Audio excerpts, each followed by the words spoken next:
তিনজন প্লেয়ারের কথা যদি বলি, যেই তিনজন মানে আসছে সময়গুলাতে, যে রিয়াল মাদ্রিদের ইতিমধ্যে তো সিজন শুরু হয়ে গেছে, তো ইন্টারন্যাশনাল ব্রেকের পরে যে সময়গুলাতে আসে, ওইখানে গিয়ে যেই তিনজন প্লেয়ারের উপরে মোট কথা এই সিজনের রিয়াল মাদ্রিদ সবথেকে বেশি ভরসা রাখতে হবে, তার মধ্যে আমার কাছে মনে হয় যে ফার্স্ট প্লেয়ার হচ্ছে ফেদেরিকো ভালভার্দে। আলতো করে বলটা মানে বাড়িয়ে দিছিল এবং ওইখান থেকে গোলটা হয়। ওইটা দারুণ একটা কম্বিনেশন ছিল। নতুন সিজনের লা লিগাতে রিয়াল মাদ্রিদ ইতিমধ্যে 4টা ম্যাচ খেলে ফেলছে। 4টা ম্যাচের মধ্যে তারা 2টা উইন হয়েছে, 2টা ড্র করছে, কোনো ম্যাচ লস করে নাই। তাদের পয়েন্ট হচ্ছে 8। তারা 2টা লুজ করার কারণে পয়েন্ট লুজ করছে। তো তাদের পয়েন্ট ব্যবধানটা বর্তমানে টেবিল টপার বার্সেলোনার সাথে 4 পয়েন্টের ব্যবধান। বার্সেলোনা অন্যদিকে 4 ম্যাচের মধ্যে 4টা উইন হয়ে টোটাল 12 পয়েন্ট নিয়ে টেবিলের শীর্ষে আছে। তো এই দিক বিবেচনায় বার্সেলোনা শুরুতেই একটু এগিয়ে গেল টেবিলের টপে থেকে। ইতিমধ্যে ইন্টারন্যাশনাল ব্রেকে গেছে। আর রিয়াল মাদ্রিদ তারা যেই 4টা ম্যাচ খেলছে ওইখানে তারা গোল করতে পারছে 7টা এবং গোল কনসিড করছে 2টা। তো গোলের রেশিওটাও তাদের যথেষ্ট কম, মানে 4টা ম্যাচের মধ্যে 7টা স্কোর। তো এই বিষয়টা তারা মানে শুরুর দিকে রিয়াল মাদ্রিদকে এত বেশি মানে গুচালু মনে হচ্ছে না, যদিও তারা ওয়েফা সুপার কাপের ম্যাচে দারুণ করছিল, কিন্তু লা লিগাতে এসে তারা মানে শুরুতেই হুচট খাইছে বলা যায়। কারণ পয়েন্ট লুজ করা মানেই এটা অনেক বিশাল ক্ষতির বিষয় আর কি। শুরুর দিকে যেই দলই পয়েন্ট লুজ করে সেটা পুষিয়ে নেওয়া কিংবা সেটা মানে কেটে ওঠা শেষের দিকে গিয়ে একটু মানে নড়বড়ে অবস্থার মতো হয়ে দাঁড়ানোর একটা সম্ভাবনা থাকে। শেষ হওয়া যে ম্যাচটা রিয়াল মাদ্রিদ রিয়াল বেতিসের এগেইনস্টে খেলছিল, ওইটা ছিল রিয়াল মাদ্রিদের হোম ম্যাচ এবং ওইখানে রিয়াল মাদ্রিদ 2-0 গোলে তাদেরকে হারাইছিল। এবং ওই ম্যাচের সময় রিয়াল মাদ্রিদে তাদের হোম ম্যাচে অ্যাটেন্ডেন্স ছিল, অর্থাৎ সাপোর্টার্সদের যে উপস্থিতি ওইটা ছিল প্রায় 73,000-এর উপরে, প্রায় মানে 73,000-এর উপরেও মানে ফ্যানরা খেলা দেখছিল মাঠে উপস্থিত থেকে। ওইখানের কিলিয়ান এমবাপে সে 2টা স্কোর করতে পারছিল, একটা ছিল ওপেন প্লে থেকে আর একটা ছিল স্পট কিক বা পেনাল্টি থেকে। তো তারও একটা কামব্যাক হয়ে গেল, সে গোল পাইতেছে না, তো অবশেষে সেও গোল পাইছে। এটা তাকে মানে শেষের দিকে এসে মোটিভেট করলো আর কি। রিয়াল মাদ্রিদের তাদের শেষ হওয়া ম্যাচটাতে জয়টা খুবই গুরুত্বপূর্ণ ছিল, কারণ এখানেও যদি তারা পয়েন্ট লুজ করতো তাহলে দেখা যাইতো যে তারা আরও অনেকটি মানে পিছিয়ে যাইতো। 8 পয়েন্ট তাদের আছে, এটাই তাদের জন্য মানে যে অনুযায়ী তারা শুরু করছে সেটার সাথে অবশ্যই বলা যায় যে মানানসই। এমবাপে যে গোলটা করছিল ওপেন প্লে থেকে, ওইটার অ্যাসিস্ট ছিল ফেদে বালবার্দের কাছ থেকে। ফেদে বালবার্দে ব্যাক হিল করে আলতো করে বলটা মানে বাড়িয়ে দিছিল এবং ওইখান থেকে গোলটা হয়। ওইটা দারুণ একটা কম্বিনেশন ছিল। তাদের মধ্যে যে ভালো একটা বুঝাবুঝির সম্পর্ক আছে সেটা এই গোল থেকে বোঝা যায়। তাছাড়া মানে তার পাঁচটা যে কিলিয়ান এমবাপে খুব ভালোভাবেই মানে ধরতে পারছে এবং বুঝতে পারছে, তো এই বিষয়টাও ফুটে উঠতেছে যে এই দিক থেকে তারা মানে পরবর্তী সময়ে এগিয়ে থাকবে। কম্বিনেশনের বিষয়টা মানে একটা কথা ছিল যে এরকম কিলিয়ান এমবাপে সে রিয়াল মাদ্রিদে আসার পর সে কীভাবে অন্যান্য প্লেয়ারদের সাথে কিংবা অন্যান্য পজিশনের সাথে কীভাবে মানিয়ে নিবে, তো সে যে মানে মানিয়ে নিতেছে বা নিতে পারতেছে এই গোল থেকেও খানিকটা বোঝা যায়। ভিনিসিয়াস জুনিয়র, রদ্রিগো এবং কিলিয়ান এমবাপে এই তিনজন তারা ফরওয়ার্ড লাইনে ছিল সদ্য শেষ হওয়া বা লাস্ট ম্যাচে। তো এই তিনজন ফরওয়ার্ড লাইনে থাকবে বা থাকতে পারে সেটা পূর্বেই অনুমান করা যাইতো বা গেছে, এবং সামনের দিকেও এই লাইনটাই মানে দৃশ্যমান হবে সেটা বলার অপেক্ষা রাখে না।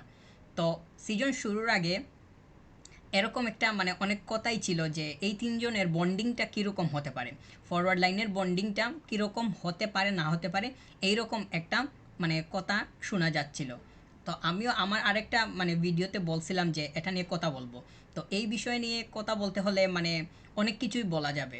তাদের মানে আমার কাছে এই যে 4টা ম্যাচ শেষ হইলো এইখান থেকে তাদের মানে পজিটিভ দিক থেকে মানে তাদের আমি নেগেটিভ বলবো না, মানে তাদের বন্ডিংয়ে যথেষ্ট পরিমাণ যে মানে তাদের একটা গুড সাইড আছে এটা ফুটে উঠতেছে না, মানে যথেষ্ট বলা যাচ্ছে না।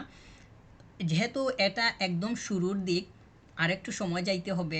যত টাইম যাবে, টাইমগুলা যত মানে সামনে আগাবে, তখন গিয়ে বোঝা যাবে যে তারা কীরকম কী করতেছে।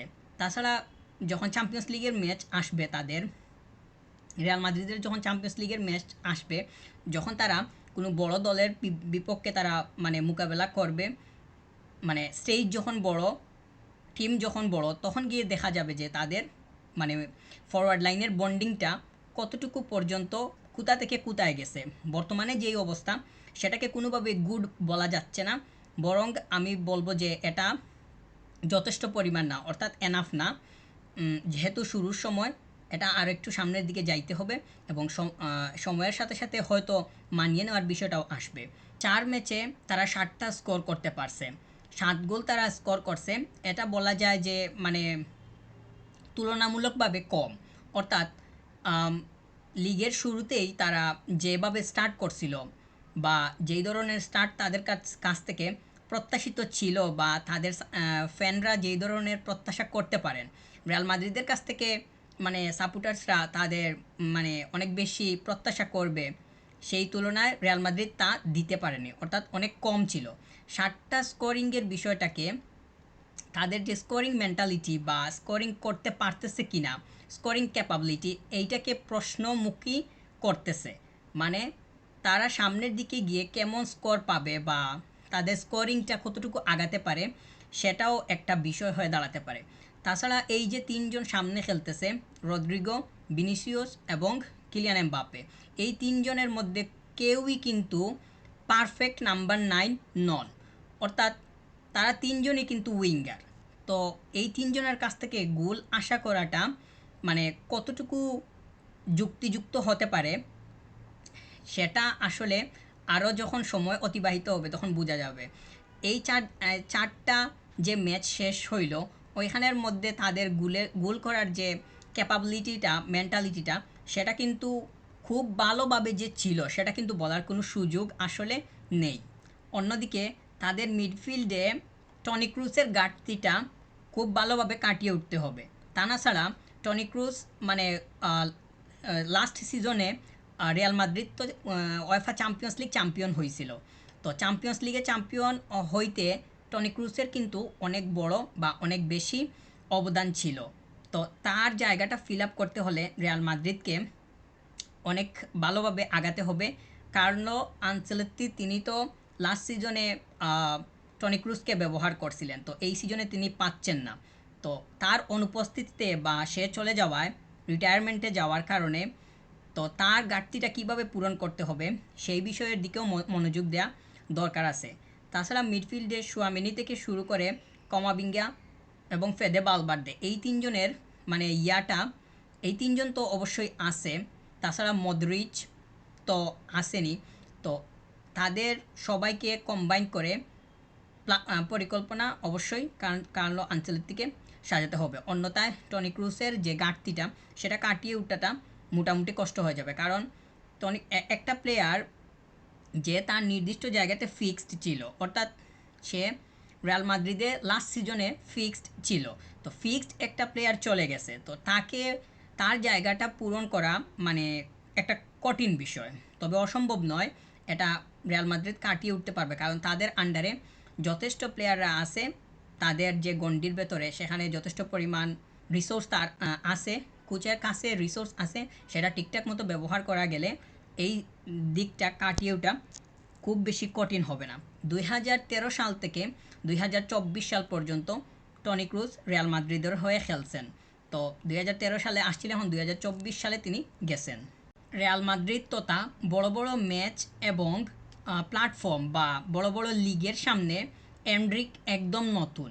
কিলিয়ান এমবাপ্পে তার তো যথেষ্ট এক্সপেরিয়েন্স আছে, সে একজন মানে Kylian Mbappe he has enough experience, but এনরিকের যথেষ্ট পরিমাণ এক্সপেরিয়েন্স নাই, সে একদম নতুন আসছে। তো সে ইতিমধ্যে তার গোল পেয়ে গেছে রিয়াল মাদ্রিদের হয়ে। তো আসছে যে সময়গুলো আছে সেখানে গিয়েও এনরিকেকে দেখা যাবে যে সে কীরকম করতেছে না করতেছে। তাকেও মোটামুটি একটা বড় দাম দিয়ে রিয়াল মাদ্রিদ কিনছে। তো তার বিষয়টাও কোচের কাছে অনেক বেশি গুরুত্ব পাবে বলে আমি মনে করছি। এবার তিনজন প্লেয়ারের কথা যদি বলি, যেই তিনজন মানে আসছে সময়গুলাতে, যে রিয়াল মাদ্রিদের ইতিমধ্যে তো সিজন শুরু হয়ে গেছে, তো ইন্টারন্যাশনাল ব্রেকের পরে যে সময়গুলাতে আসে ওইখানে গিয়ে যেই তিনজন প্লেয়ারের উপরে মোট কথা এই সিজনের রিয়াল মাদ্রিদ সবথেকে বেশি ভরসা রাখতে হবে, তার মধ্যে আমার কাছে মনে হয় যে ফার্স্ট প্লেয়ার হচ্ছে ফেদেরিকো ভালভার্দে। তো এই প্লেয়ারটার উপরে রিয়াল মাদ্রিদের মানে বাড়তি নজর এবং মনোযোগ, ভরসা সব কিছুই থাকবে। একে তো টনি ক্রুজ সে চলে গেছে, তার জায়গাটার একটা ঘাটতি আছে। তো এই ঘাটতিটা কাটিয়ে উঠতে ফেদেরিকো ভালভার্দের উপরে চাপ পড়ার সম্ভাবনাটা মানে বেশি থাকবে। তো এই দিক বিবেচনায় তাকে আমার কাছে মনে হচ্ছে যে মানে সে যথেষ্ট কনসেন্ট্রেশন ধরে রেখে তার খেলাটা চালাতে হবে। 2 নাম্বার কিলিয়ান এমবাপ্পে, এই প্লেয়ারটার উপরেও মানে অবশ্যই অনেক বেশি এক্সপেকটেশন থাকবে, ভরসা থাকবে, থাকারই কথা। কারণ এমবাপ্পের মতো প্লেয়ার যেই দলে থাকুক না কেন, ওই দলের ওই দলের ওই দলের সবাই, ওই দলের সাথে কানেক্টেড সবাই তার কাছ থেকে প্রত্যাশা করবেন। এখানে মানে ইয়ার কিছু নাই, এটা খুবই স্বাভাবিক একটা বিষয়। তাছাড়া এই দলের সাথে কিলিয়ান এমবাপ্পে কতটুকু পরিমাণ মানিয়ে নিতে পারে এবং মানে ঠিকঠাক মতো মানিয়ে নিতে কতটুকু পরিমাণ সময়ের প্রয়োজন হয় সেটা এখনই বলা যাচ্ছে না। 4টা ম্যাচ শেষ হয়েছে, বা এই যে কয়েকটা ম্যাচ শেষ হয়েছে এই সময়গুলা, তো এইটা দেখে মানে এখনই বলে দেওয়াটা একটু কঠিন বিষয়। 3 নাম্বার হচ্ছে তাদের গোলকিপার কর্তোয়া। গোলকিপারের উপরে অবশ্যই ভরসা থাকতে হবে, মানে ভরসা রাখতে হবে বলে আমার কাছে মনে হচ্ছে। গোলকিপারের এই জায়গাটা সে ঠিকঠাক মতো তার জায়গাটা ধরে রাখতে হবে। মানে এই যে আসছে যে ইয়াগুলা আছে, ম্যাচগুলো আছে, ওইখানে তার ডিফেন্ডের যে ওয়ালটা সেইটার সাথে ভালোভাবে মানানসই একটা পরিকল্পনা সাজিয়ে গোলকিপারকে ওইটার সাথে মিলিয়ে ঠিকঠাক মতো থাকতে হবে, দাঁড়াতে হবে। তা না ছাড়া বর্তমানেই মানে একদম শুরুর দিকে, এই মৌসুমের শুরুর দিকে রিয়াল মাদ্রিদের একটু নড়বড়ে অবস্থা দেখা যাচ্ছে, কিন্তু এইটা যদি চলমান থাকে, গোলকিপার যদি ঠিকঠাক মতো তার মানে মনোযোগটা ধরে রাখতে না পারে, তাহলে এটা রিয়াল মাদ্রিদের জন্য ভয়ঙ্কর হয়ে দাঁড়ানোর সম্ভাবনা থাকতে পারে। ম্যাচ ঠিকঠাক মতো কন্ট্রোল করার জন্য হোল্ডিং মিডফিল্ড থেকে শুরু করে নাম্বার 9 পজিশনের ঠিক পেছনের অংশ অর্থাৎ অ্যাটাকিং মিড, এই অংশটুকু ঠিকঠাক মতো নিয়ন্ত্রণে নেওয়া গেলে পুরো ম্যাচটাই কাবু করা সম্ভব, যেটা গত সিজনে রিয়াল মাদ্রিদ তারা করে দেখিয়েছিল। প্ল্যানিং ঠিকঠাক মতো অ্যাপ্লাই করা যাচ্ছিল বলেই গত সিজনে তারা সেটাতে সাকসেস হয়েছিল। কিন্তু এই সিজনের শুরুতে রিয়াল মাদ্রিদকে একটু নড়বড়ে দেখা যাচ্ছে। তো মানে একদম শুরুর সময়, যদিও এই সময়টা বিবেচনা করে কোনো কিছু বলাটা মৌলিক হবে না। আসছে যে সময়গুলো আসতেছে বা ইন্টারন্যাশনাল ব্রেকের পর যে ম্যাচগুলো আসবে, ওইখানে যদি তারা গত সিজনের মতো মিডফিল্ডটা ঠিকঠাক মতো কন্ট্রোল করে মানে আগাতে পারে, তাহলে তাদের জন্য অবশ্যই ভালো কিছু অপেক্ষা করতেছে। আর মিডফিল্ডটা কন্ট্রোলে নেওয়া তাদের জন্য যে খুবই কঠিন হবে তা কিন্তু নয়। কার্লো আনচেলত্তির কাছে যথেষ্ট রিসোর্স আছে, যথেষ্ট ট্যালেন্টেড প্লেয়ার এবং কোয়ালিটিফুল প্লেয়ার। ঠিকঠাক মতো অ্যাপ্লাই করা গেলেই এখানে সাকসেস পাওয়া কোনো অসম্ভব কোনো বিষয় হবে না তাদের জন্য।